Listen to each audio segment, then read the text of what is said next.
Hi VC, just a short video today. I want to show you some new prog that I picked up.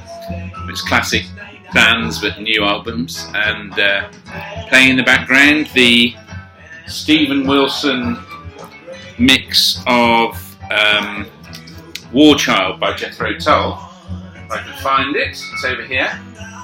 So really nice package this. Straight into it, let's go. Really nice package. It's not a gatefold sleeve as the original wasn't, but it's got a really nice booklet inside. Some great picks, classic band picks, and it's got a song by song write-up by Ian Anderson of all the tracks, and then it's got the original sort of copy of the original inner, and it's got the lovely green chrysalis sleeve, but it's playing at the moment, so I won't show you that. My son gave me a couple of late Christmas presents, and this is his favourite album of all time. So great album, Doolittle Pixies. It's this is the reissue, and it really is a fine album. You get in there a nice inner lyric sheet, inner sleeve, and the album. So really nice to get that. I do actually love the album. I do know of it, but I didn't have it on vinyl. So very nice copy. And of course it's 4 AD, so really nice. But I'm just going to turn this down a bit.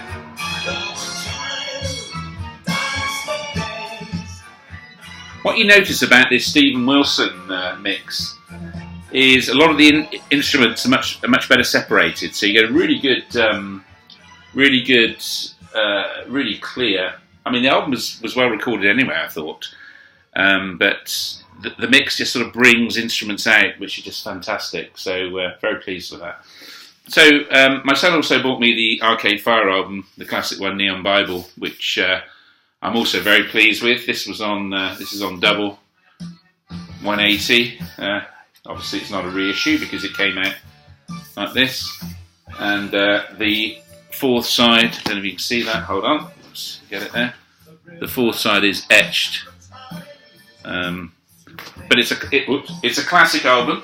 I think it's their best. Saw them at Glastonbury after when this album came out, and I've seen them again since, and they weren't as good. But I really like this album, and on vinyl it sounds even better. So next up, did a bit of digging a few weeks ago, and I picked up a few things which anything prog I tend to pick up, as you probably know. So Dave Greenslade's band, Greenslade, Spyglass Guest. Had this on CD, and I really didn't like the album. I thought the vocals were pretty cruddy and everything, but funnily enough, listening to it on vinyl, it's on the Spaceship Vertigo label. Listening to it on vinyl, it actually sounds really good, and I'm really enjoying it, which is quite amazing. But I liked a couple of things that Greenslade did, but I'm really enjoying that album, so pleased to have that. Good find, it was only a couple of quid. I also picked up a copy of this album, very cheap, which is Soft Machine. It's a great album. It's just called The Soft Machine, and it's on Prog, which is ABC. Great sleeve. Band members, Kevin Ayres, of course, and it's on the Prog label, but it looks like an ABC label if you look at that. But nice. It's a nice 180. I don't know if you can see that. It's a little bit kinked, and it does flip up and down a little bit, but it's playable. It's really annoying when you buy something new, but it was so cheap. I mean, they must have known, because it was about £5, and it's new reissue. So there you go. What can I say? So, but great album. found this to add to my Charisma collection, and very pleased to find this. Very good condition, very low price, and it's on Charisma Perspective, and it's Audience. I think it's a compilation, but it's got some great stuff on it. And let's have a look at that fantastic label. So the inner sleeve, it's got all these wonderful Charisma albums on the inner sleeve. Charisma puts a little colour in your cheeks. And of course it's on the large Hatter label, but note it has that Charisma Perspective box there. So I guess these were a cheap set of reissues or something, because I notice on there is Van de Graaff Generator 68 to 61, and my brother's got that with the pink Charisma label. So they must be sort of like cheap, low price reissues. Don't often buy new electronica sort of albums, but I went into Rise Records in Bristol and heard this playing, Caribou, Our Love, and I just really liked it. So I thought, I'll get it, and it's on 180 vinyl, and you get a download as well. Really nice custom label, and it's remarkably good. I'm really enjoying that. That was a bit dished as well. I'm getting a bit fed up with some of these albums now. They tend to be either dished or slightly kinked, warped, as we call it. But there you go. And it's amazing because some of these old albums I'm picking up, you know, they're really quite old, been out for a long time, and they're absolutely flat as a pancake, so it's really annoying. Maybe it's the 180, maybe it doesn't have a really good sort of recovery to the vinyl. Maybe it's not, maybe it doesn't have a good recovery, you know, from kink, so whereas these lesser so records might well do. But this is Wise after the event. Anthony Phillips picked this up.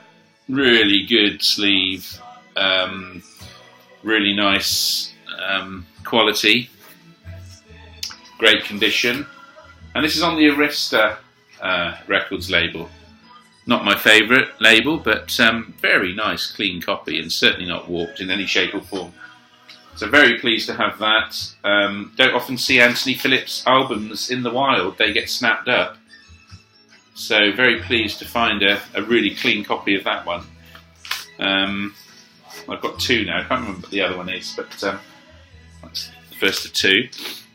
Managed to find at last a decent copy of Prince Around the World in a Day. This is probably my one and only Prince album that I really truly love. Of course I like Sign of the Times, but for me it's a bit meandering. I think this album is, look, it's got the flap on it still, which I'm being very careful with. But this album for me was a complete album, whereas I thought Sign of the Times was a bit meandering in parts. Some great songs on it, but overall just a bit of let's fill two albums. And this one is just a fabulous end-to-end album, in my opinion. It's got some great tracks on it, you know, Raspberry Beret, Paisley Park. Condition of the Heart is a super record. Ladder is just a great track. It really is, for me, his peak. I know there's a lot of Prince fans on the VC, so I'd be really interested to hear what you think about that. Always snap up any Roy Harper that I can find in the wild. And I saw the next two sitting there. They'd obviously just been bought in by somebody. They're in really good condition. Sleeves are really nice and clean. And of course, they're on the amazing Harvest label, which is phenomenal. So very pleased to have those. As I say, they weren't expensive, and I just saw them and had to snap them up. So I snap up any Roy Harper, especially on Original Green Harvest. And here's the next one I got, which is HQ. And I actually saw him live in Bristol when he was doing this album. So very, very pleased to have a copy. I've been looking for a copy for some time, clearly had it on CD. And this one is just really, really nice condition once again. Got a cutout on the inner. which is strange because it doesn't have it on the outer sleeve. So grateful for that. And of course, this is on the amazing Harvest label once again. Harvest, the original Green Chrysalis and Charisma are my favourite labels in the main prog labels, so to be expected. That's my favourite genre, as you all know. And just to round this up, just listen to this. This is great.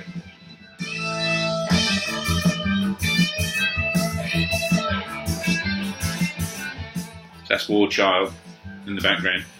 So I was flicking around on Burning Shed Music, which is one of my favourite websites. Great artists sell their albums through there. And I came across this Van de Graaff generator. And it's called Merlin Atmos Live Performances 2013. And I thought, wow, what's that? Never heard of that. And I hadn't heard of it because it's brand new. Just been released on 118. It's got 2 tracks on it. Side 1's Flight. That's off a black box, which is Peter Hamill solo album. Very good one too. And side 2 on that, it's got Flight, which is 19 minutes long, I think. And it's a great track, and everybody said at the time it was a return to his Van de Graaff generator longer track stuff, rather than the short tracks that he'd been putting together post Van de Graaff.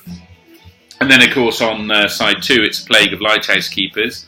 Now, this is just 3 guys here, so Guy Evans, Hugh Banton, and Peter Hamill. And this comes from a couple of live gigs. It's on Esoteric Antenna, and it's from a couple of live gigs they did in... Where were they? It's somewhere in Italy. So recorded 16th of June 2013 to the 5th of July 2013, recorded in Milano. Hugh Banton, organ and bass pedals, Guy Evans, drums and percussion, Peter Hamill, piano, guitar and vox. Unbelievable sounding album. Great version of Plague of Lighthouse Keepers. I haven't listened to Flight yet, but Plague of Lighthouse Keepers, it's so different because it doesn't have the horns on it. But they do a really good job, and it's a mixture of keyboards. It's Peter Hamill playing his sort of like Rhodes type sounding keyboard, and then you've got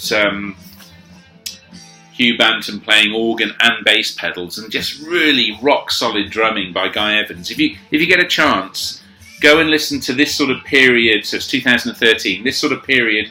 Van de Graaff online, go on YouTube and just watch Guy Evans. It's mesmerising. He just, the keys are playing and then in he comes, rock solid. It's for me one of the greatest drummers of all time, and just probably doesn't really get the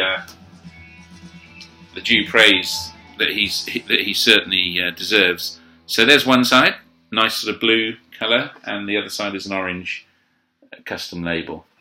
So Merlin Atmos, I can't recommend this enough. If you are a Van de Graaff fan at all, I think you love this. The vocals are great, the musicality is fantastic, and as I say, the drumming is just superb. Really nice sort of